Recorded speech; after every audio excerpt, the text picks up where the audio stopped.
New York City is one of the most expensive places in the world, but some of its best experiences don't cost a thing. Today I'm showing you 13 free things to do in NYC that are actually worth your time. Whether you're just visiting for a bit or you live here, I'm going to prove to you that you can experience the magic that this city has to offer without completely emptying your wallet. Let's get into it. As I look around me, so many motherfuckers wanna down me, but ain't no me gon' never drown me. In front of a dirty double mirror, they found me, and I love myself. The world is a ghetto, big guns and dick inside. I love myself, But they can do what they want whenever they want. I don't mind. Starting off with number one, the iconic Central Park. Obviously, you already know what this is. Easily the most famous park in the world. It's 843 acres, bigger than Monaco, by the way. It was designed in 1858 and has over 40 million visitors a year for good reason, because it has so much to see and do without pulling out your money. I know people in New York who have explored this place for years and have not seen every single area of the park. It really is massive. So if you're a runner, go for a run. If you're a tourist or you just want to see some of the most famous sites, I recommend Bethesda Terrace, the Bow Bridge, Strawberry Fields, Belvedere Castle, and the Sheep Meadow, but the list truly does go on.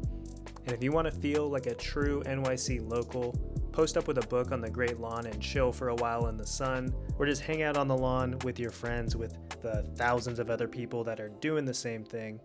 This is all for free. Central Park is a must-do if you're trying to save some money. Now, if you keep heading south into Chelsea, you're going to find a park that's built above the streets of Manhattan. It's called the High Line. The High Line is a 1.5 mile park built on an abandoned freight rail line, which is pretty cool. It first opened in 2009, and now it's one of the NYC's most unique green spaces.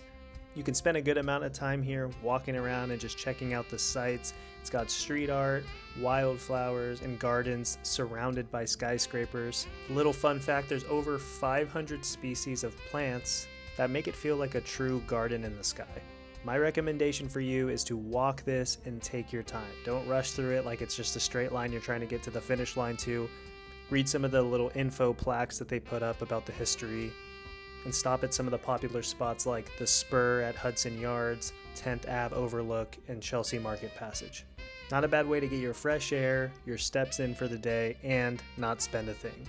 And now stepping off the High Line, you're going to be right next to my next spot, Chelsea Market. The Chelsea Market is an indoor food and art hall inside the old Nabisco factory where Oreos were actually invented. It's got a cool, artsy, industrial vibe. There's murals everywhere, exposed brick, feels very New York. And obviously, there's a lot of things to buy, but even if you don't buy things and you're trying to save money, it's worth walking through for the energy and to see this part of Chelsea history. Outside, the cobblestone streets of West Village and the Meatpacking District are classic NYC. It truly does feel like you're walking through a movie set. You are main character energy when you're checking out this area of NYC.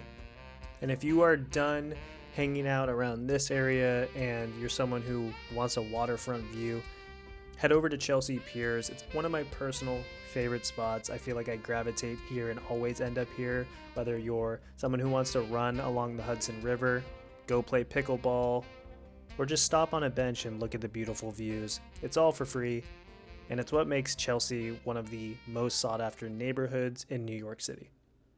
Alright, now that you are on this side of Manhattan, I have another good spot for you here right on the Hudson River.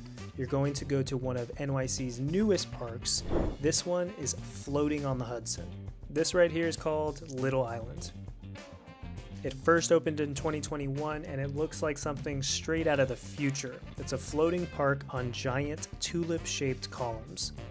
This place is fun to check out, especially in the warm summer months. It's 2.4 acres of gardens, pathways, and an amphitheater.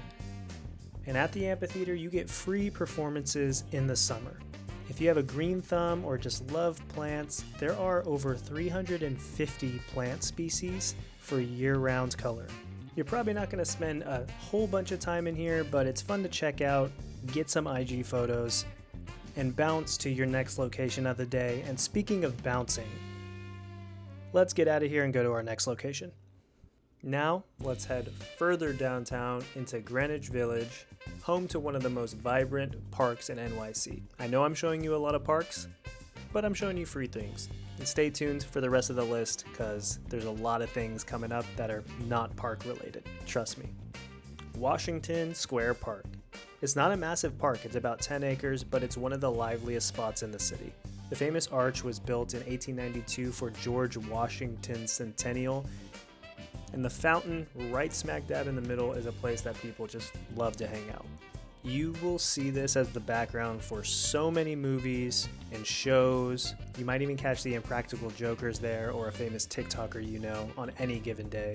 This place is famous for street performers, people playing pianos, dancers, and chess hustlers out there ready to whoop you on the chessboard and take your money.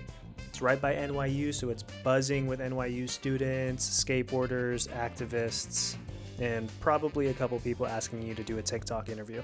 Besides Central Park, this is probably the other most famous park in NYC, for good reason. Great place to chill.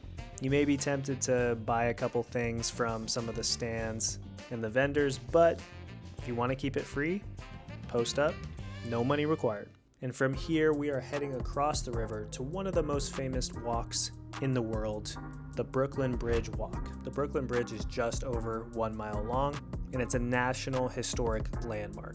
Over 120,000 people cross it every day, both people commuting to work and tourists just walking back and forth from Brooklyn and Manhattan. Good tip for you is, if you are going to Brooklyn, take this route and walk across the Brooklyn Bridge and enjoy the views. Make sure to stop, get some good photos of you in front of the iconic Manhattan skyline. This is one of the best angles to get that shot. And go during sunrise or sunset if you want the coolest shots or the coolest weather. And now that we've crossed the bridge into Brooklyn, you're going to end up at one of the best waterfront parks in New York, the Brooklyn Bridge Park. This park is 85 acres of waterfront views and recreation built on old shipping piers.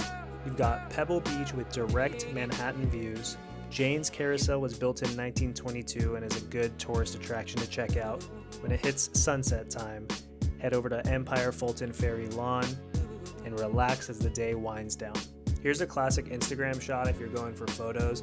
The Manhattan Bridge right there, framed between the red brick warehouses in Dumbo. Easily one of the most iconic shots you can get while in NYC. Probably recognize it from shows like Gossip Girl. Now we're jumping back across the water, but this time you're not at a park and you're not just walking. I promised you guys I would give you some more. Next is the Staten Island Ferry. The Staten Island Ferry is one of the best deals in NYC. It's been completely free since 1997, which in 2025, when is something ever completely free? That's like a service or an activity. So we got to take it while we can get it. This is a 25-minute ride each way from Staten Island to the city, and about 70,000 passengers board it daily. You get views of the Statue of Liberty and Ellis Island, plus Lower Manhattan. And the ferry runs every 30 minutes, 24/7. So just look up the port location, and if this is something you want to do, you will have no problem catching a ride. A little tip for you, stand on the right side when you're leaving Manhattan for a great view of the Statue of Liberty. Alright, now that we're back downtown, let's head uptown to one of the most beautiful train stations in the world, the iconic Grand Central Terminal. So this terminal first opened in 1913 and is one of NYC's most stunning buildings. The art design, the paintings on the ceiling, the vibe in here, everything is just so sick.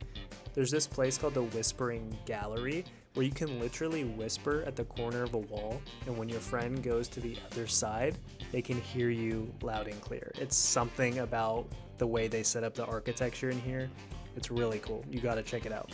There's the information booth clock, which is valued at $20 million. And I mean, this is just a filming location for basically every Hollywood movie that ever steps foot in NYC, talking Avengers, Gossip Girl, and just so much more. And again, if you're hopping off the train and it only costs you $2.90 to get here, that's very cheap, but you can just walk into Grand Central Terminal if you're in the area, completely for free. Check it out. See what all the hype's about. Moving on, just a few blocks away, you're going to find another NYC icon, the Public Library. The New York Public Library first opened in 1911 and is guarded by two epic lions named Patience and Fortitude. There are over 50 million books, so if you're a reader and you can appreciate that, go and walk through all the different aisles. There are maps and manuscripts and a ton of history to dive into here. Plus, if you just want to chill, grab a table, maybe you do a little bit of work from your laptop or your phone, there probably isn't a more chill, quiet place to do it in the entire city. In the Rose main reading room, there are chandeliers and cool murals, and it's about 300 feet long. So needless to say, this entire library is just massive. There are free exhibitions that often include rare historical pieces. And as a little bonus, it is right next to Bryant Park, easy for a 2-for-1 stop. And number 11 is actually a hack for you guys. If you want to explore even more of the city, grab a free city bike trial and see it like a local. If you currently are in the city and you don't have a bike, or you're a tourist and you're just trying to check out more of the city but getting super tired of all this walking I'm putting you through, it's time to grab a city bike. And if it's the first time you've ever signed up, you're going to grab the city bike free 1-day trial. Sometimes they do promotions where you can get even more than 1 day or more than one ride for free. You just have to look it up online and see what promos they're offering. But during different seasons like summer and stuff, they tend to put more offers out there. So sign up for a new account, grab a bike, scan it, and start exploring.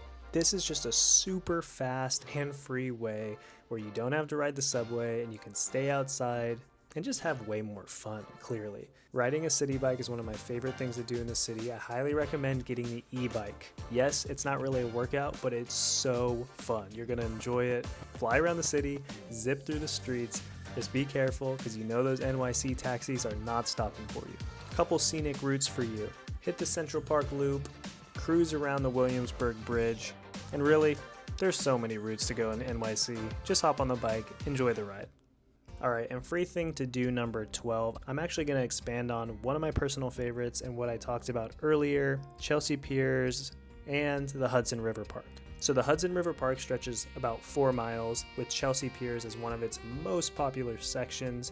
It is young, it is lively, it is very fit. Guys are running around with their shirts off, and girls, same thing, but in their activewear. It is great if you're looking to stay active, go for a run, or do some activities. There are free basketball courts, soccer fields, there's a skate park, there's a sick view on the Pier 57 rooftop park. You gotta check that out. A lot of place to sit and chill. At Pier 25, there's volleyball and mini golf. Locals will come here to relax or go for a run. Really no in between. It's doing some type of activity and enjoying the fresh air outside, or just come and chill and get away from the midtown chaos.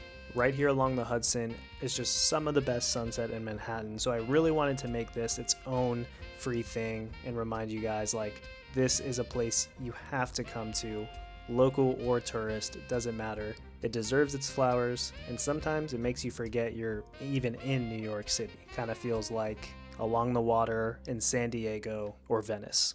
And finally, number 13, you cannot leave New York without seeing some of the world's most famous museums, which many of them are actually free. NYC is known for its museums. There's over 80 of them. And if you know when to go and where to go, many of them are free. I'm just going to list a few of them here and the ways you can get them for free, but I'm also in the description going to provide a link that is updated constantly with all the museums and where and when to go and how to get them for free. But I'm just going to go over a few right now. The Met, probably one of the most famous in the world, was first founded in 1870. It's the largest museum in the US. And if you are a New York, New Jersey, or Connecticut resident or a student, you can pay what you wish, meaning you choose the price of your tickets, which is really cool. The Museum of Modern Art on Friday nights is actually free, so go check it out on a Friday. The Whitney Museum, everybody under 25, it's always free. The Brooklyn Museum is free on the first Saturday of the month. And the American Museum of Natural History, very, very famous, is pay what you wish for locals only. So that's just to go over a few of them for locals and for you visitors. There's plenty of options. But again, I just dropped the list in the description so you can dive through the entire thing and just choose which ones you want to go to. But I think this is something that is not very widely known, that you can really go to these museums for free if you do a little hunting and choose wisely. Well, there you have it. We know NYC can be super duper expensive, but it's also one of the best cities in the world for free experiences and activities. From massive parks to iconic bridges, world-class museums, and fun, free activities, you don't always need money to feel the energy of this city. Comment which one you're going to be checking out first, or maybe which one I put on your radar that you didn't even know about. And make sure to hit that subscribe button. It takes 2 seconds. It really supports me, and it guarantees you will be notified first when I drop my next adventure in NYC. Plus, I have an entire playlist linked here at the end of the video and in the description that really shows you what life in NYC is all about. Thank you for watching. I'll see you in the next one, guys.